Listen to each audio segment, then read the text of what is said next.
Hay algo que está pasando ahora mismo en las ciudades de este país, y de casi todos los países occidentales, que nadie te está contando con claridad.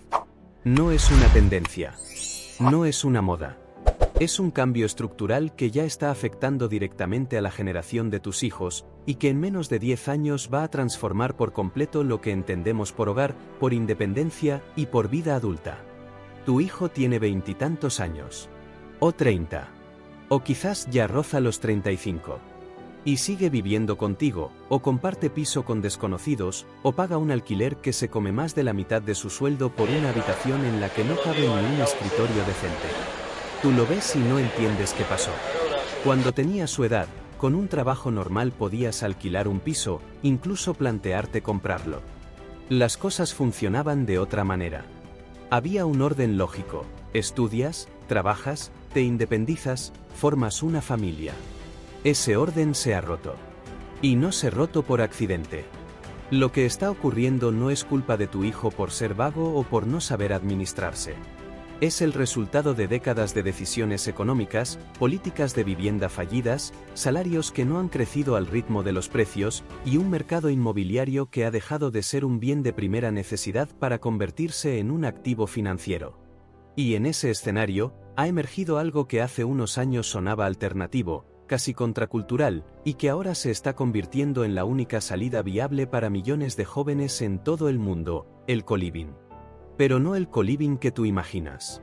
No estamos hablando de hipsters compartiendo piso por elección filosófica.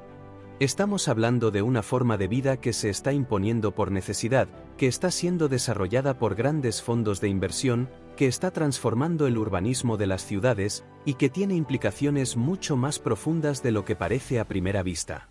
Porque cuando la generación de tus hijos no puede vivir sola, algo muy serio está fallando en el sistema. Y hoy vamos a entender exactamente qué es, por qué ocurre y qué significa para el futuro. Quédate hasta el final, porque hay un dato sobre el mercado inmobiliario en España y en Europa que la mayoría de la gente de tu edad no conoce, y que explica por qué esta situación no solo no va a mejorar, sino que va a empeorar considerablemente en los próximos años. Vamos a empezar por el principio. ¿Qué es exactamente el co-living moderno y por qué es diferente a lo que existía antes? Durante generaciones, compartir piso fue una etapa transitoria. Algo que hacías mientras estudiabas, mientras ahorrabas, mientras llegabas a un punto de estabilidad que te permitía dar el salto a tu propio espacio. Era una fase, no un destino. El co-living de hoy es algo distinto. No es simplemente compartir un piso con otros inquilinos. Es un modelo de vida organizado, gestionado por empresas profesionales, donde los residentes comparten espacios comunes, servicios, experiencias y, en muchos casos, hasta una comunidad activa. Gimnasio, cocina equipada, salas de trabajo, eventos sociales, todo incluido en una cuota mensual. Suena bien, ¿verdad? Y en cierta manera lo es. El problema está en lo que hay detrás. El co-living no ha crecido porque sea una idea brillante que la gente ha elegido libremente. Ha crecido porque el mercado de vivienda tradicional ha fallado tan estrepitosamente que millones de personas no tienen otra opción. Según datos de Eurostat, en 2023 más del 30% de los jóvenes europeos entre 25 y 34 años seguía viviendo con sus padres. En España esa cifra supera el 65% para menores de 29 años. 65%. Cuando tu generación tenía esa edad, ese porcentaje era la mitad. Y aquí es donde el análisis se pone interesante, porque esto no es solo un problema de salarios bajos. Es un problema sistémico con varias capas que se refuerzan entre sí, y que hay que entender una por una. Primera capa, la financiarización de la vivienda. A partir de la crisis de 2008, los bancos centrales inundaron el mercado con dinero barato. Tipos de interés cercanos a cero durante más de una década. ¿Qué hicieron los grandes inversores con ese dinero? Comprar activos. Y la vivienda es uno de los activos más seguros y rentables que existen. Fondos de inversión, socimis, grandes patrimonios privados, todos entraron en el mercado inmobiliario de forma masiva. El resultado es que en ciudades como Madrid, Barcelona, Lisboa, Berlín o Ámsterdam, entre el 15% y el 30% del parque de viviendas disponible está en manos de inversores institucionales. No de familias. De fondos. Y esos fondos no necesitan vender. Prefieren alquilar. Y si no alquilan, esperan. Porque el activo se revalorizará de todas formas. Segunda capa, la oferta no ha crecido al ritmo de la demanda. Construir vivienda nueva en Europa es cada vez más difícil, más caro y más lento. Normativas urbanísticas restrictivas, escasez de suelo disponible en las ciudades, costes de construcción disparados por la inflación de materiales y procesos burocráticos que pueden alargar años la puesta en marcha de un proyecto. Las ciudades no crecen lo suficientemente rápido para alojar a todos los que quieren vivir en ellas. Tercera capa, los salarios. El salario mediano de un trabajador joven en España en 2024 ronda los 1.400 euros mensuales. Un alquiler en Madrid o Barcelona cuesta entre 900 y 1.400 euros para un piso de tamaño medio. La regla clásica dice que no deberías destinar más del 30% de tus ingresos al alquiler. Para cumplir esa regla con un alquiler de 1.000 euros, necesitas ganar más de 3.300 euros al mes. Pocos jóvenes llegan a eso. Con esas tres capas apiladas, el resultado es inevitable: la generación de tus hijos no puede independizarse de forma individual. Y aquí entra el coliving, no como alternativa elegida, sino como solución de emergencia a escala masiva. Ahora bien, este fenómeno tiene una dimensión económica que va mucho más allá de la vivienda. Porque cuando una generación entera no puede emanciparse, no forma familias, no tiene hijos, no consume de la misma manera, no genera el mismo ciclo económico que las generaciones anteriores. Y eso tiene consecuencias que te afectan a ti, aunque no lo veas directamente todavía. Si tienes hijos que no se independizan, tus gastos no bajan como esperabas llegada a cierta edad. Si tienes propiedades, el mercado al que vas a acceder cuando quieras vender o alquilar está lleno de personas que no pueden pagar lo que sería razonable. Si tienes un plan de jubilación que depende parcialmente de la economía productiva del país, y esa economía está siendo sostenida por una generación que vive de forma precaria, hay un problema estructural que te toca más cerca de lo que parece. Pero hay algo más, y aquí quiero que te quedes conmigo, porque esto es lo que casi nadie está diciendo en voz alta. El coliving no es solo una solución habitacional. Es un modelo de negocio enormemente rentable para quienes lo desarrollan. Y los que lo están desarrollando no son pequeñas empresas con buenas intenciones. Son los mismos fondos de inversión que compraron vivienda durante la última década, que ahora han detectado que el mercado tradicional ya no es tan accesible para los jóvenes, y que han decidido que la solución es cobrarles por vivir en comunidad. Es decir, han creado el problema y ahora están vendiéndote la solución al problema que ellos mismos crearon. Si te suscribes al canal, cada semana encuentras este tipo de análisis que van más allá de los titulares y te dan el contexto que necesitas para entender lo que está pasando de verdad en la economía. Dale al botón ahora y no te pierdas ningún vídeo. Hablemos de cifras concretas, porque los números aquí son reveladores. El mercado global de coliving fue valorado en 2023 en aproximadamente 13.000 millones de dólares.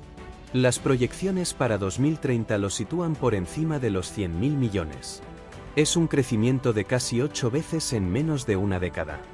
Eso no ocurre con algo marginal. Eso ocurre cuando hay una necesidad masiva detrás.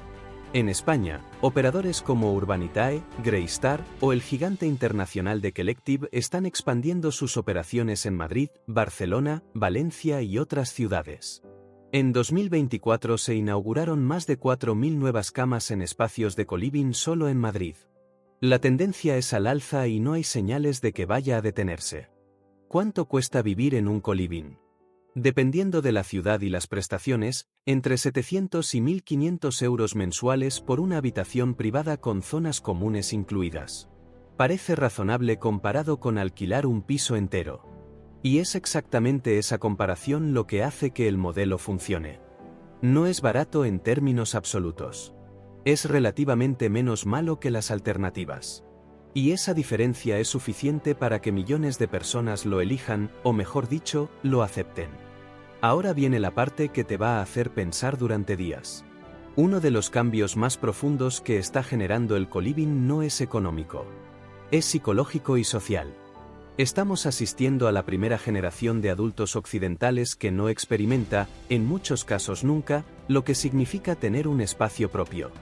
Un lugar donde nadie más decide las normas.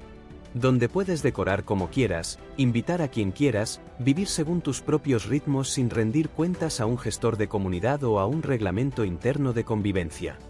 La autonomía plena, esa que vosotros dabais por garantizada en la treintena, esa que era el símbolo de haber llegado a una cierta madurez económica, está desapareciendo como experiencia habitual. Y eso tiene efectos que los sociólogos apenas están empezando a medir. Los jóvenes que viven en coliving durante años reportan niveles más altos de soledad a largo plazo, paradójicamente, a pesar de estar rodeados de gente constantemente. Reportan dificultades para establecer relaciones de pareja estables cuando no tienen un espacio propio donde construir vida compartida. Reportan una sensación permanente de provisionalidad, de que su vida está en pausa esperando una estabilidad que no termina de llegar. Y la estabilidad no llega porque el sistema no está diseñado para que llegue. Un mercado laboral que prima la flexibilidad sobre la seguridad, combinado con un mercado inmobiliario que ha dejado de ser accesible para los ingresos medios, produce exactamente esto, una generación en stand-by permanente. ¿Qué significa esto para ti, que tienes entre 45 y 54 años y has construido tu vida según unas reglas que ya no existen? Significa varias cosas. Primero, que si tienes hijos adultos, la conversación que tienes que tener con ellos sobre su futuro económico es mucho más compleja que la que tuviste con tus padres. El mensaje de trabaja duro y ahorrarás para un piso ya no funciona de la misma manera. No porque tus hijos no trabajen duro, sino porque las condiciones estructurales han cambiado de forma radical. Segundo, significa que si tienes patrimonio inmobiliario o estás pensando en invertir en vivienda, tienes que entender que el mercado al que te enfrentas en la próxima década es profundamente diferente al de los últimos 30 años. La demanda solvente está disminuyendo entre las generaciones jóvenes. El coliving institucional está compitiendo directamente con el pequeño propietario.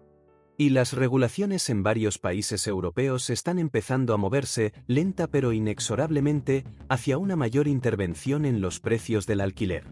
Tercero, y esto es quizás lo más importante a largo plazo, el pacto generacional que sustenta el estado del bienestar, las pensiones, la sanidad pública, los servicios sociales, ese pacto descansa sobre la base de que cada generación es más productiva y mejor retribuida que la anterior. Si la generación de tus hijos está empobrecida en términos relativos, ese pacto está bajo tensión. Y las consecuencias de esa tensión van a sentirse en los próximos 15 a 20 años de una manera que todavía es difícil de cuantificar pero que ya se puede intuir. Entonces, ¿qué se puede hacer? ¿Hay soluciones reales, o estamos simplemente describiendo un problema sin salida? Hay que ser honesto, no hay soluciones rápidas ni sencillas. Los problemas estructurales requieren soluciones estructurales, y esas llevan tiempo, voluntad política, y a menudo implican pérdidas para quienes se han beneficiado del statu quo. Pero sí hay algunas cosas que merecen atención y que están siendo exploradas en distintos contextos con resultados interesantes. En Viena, el modelo de vivienda pública de alquiler lleva décadas funcionando como un contrapeso eficaz a la especulación inmobiliaria.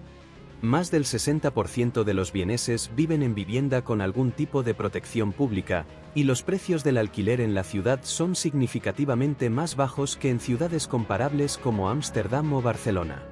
No es una solución perfecta, pero demuestra que con las decisiones políticas adecuadas el mercado puede ser regulado de forma efectiva. En Singapur, el modelo de Housing Development Board ha permitido que más del 80% de la población viva en viviendas desarrolladas por el Estado, vendidas o alquiladas a precios regulados. Funcionó durante décadas como motor de cohesión social y estabilidad económica. En países como Alemania y los Países Bajos, hay experiencias interesantes de modelos cooperativos de vivienda, donde grupos de personas se organizan para adquirir colectivamente suelo y construir viviendas sin ánimo de lucro, eliminando al promotor de la ecuación y reduciendo costes de forma significativa. Ninguno de estos modelos es directamente trasplantable a España o al sur de Europa sin adaptaciones. Pero todos demuestran algo importante. El problema de la vivienda no es un fenómeno natural e inevitable. Es el resultado de decisiones concretas. Y se puede cambiar con decisiones diferentes. A nivel individual, ¿qué puedes hacer tú desde donde estás? Si tienes hijos adultos que están navegando este mercado, la conversación más útil que puedes tener con ellos no es sobre esfuerzo o actitud. Es sobre estrategia. Sobre entender las reglas actuales del juego, no las de hace 20 años. Sobre explorar opciones como la compra colectiva entre varios amigos o familiares. Sobre entender qué zonas geográficas todavía ofrecen precios accesibles y calidad de vida. Sobre valorar si la movilidad geográfica, que para tu generación era una limitación, para la de ellos puede ser una ventaja. Si tienes capacidad inversora y estás pensando en el sector inmobiliario, la comprensión del fenómeno co-living te abre un nicho que, con la gestión adecuada, puede ser rentable. No a la escala de los grandes fondos, pero sí a una escala humana y sostenible. Propiedades diseñadas o adaptadas para la convivencia organizada, en ciudades medianas con mercados menos saturados, pueden ser una alternativa interesante en un entorno donde el alquiler residencial tradicional enfrenta más presión regulatoria y competencia institucional. Y si simplemente quieres entender el mundo en el que van a vivir tus hijos y el que tú vas a habitar durante las próximas décadas, la clave es dejar de mirar el presente con los ojos del pasado. El contrato social que organizó tu vida, la idea de que el trabajo estable lleva a la independencia, que la independencia lleva a la familia, que la familia lleva a la estabilidad, ese contrato no está vigente de la misma manera. No porque nadie lo haya roto de forma deliberada, sino porque las condiciones económicas que lo sustentaban han cambiado de forma radical. El co-living obligatorio no es el final de nada. Es el síntoma visible de una transformación mucho más profunda en cómo las sociedades occidentales organizan la vida, el trabajo y la convivencia.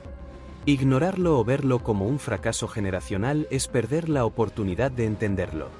Y entenderlo es el primer paso para actuar con inteligencia dentro de él. La generación de tus hijos no vivirá sola no porque no quiera. Vivirá acompañada por necesidad, en modelos que aún están siendo diseñados, con reglas que todavía se están escribiendo.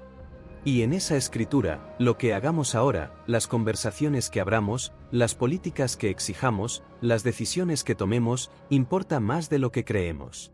Si este análisis te ha dado perspectiva, si te ha ayudado a entender algo que antes tenías difuso, te pido que lo compartas con alguien a quien le pueda servir. Y si todavía no te has suscrito al canal, este es el momento. Cada semana traemos este tipo de análisis económico sin filtros, sin ideología, sin titulares vacíos. Solo contexto real para tomar mejores decisiones. Suscríbete ahora, activa la campanita, y nos vemos en el próximo video.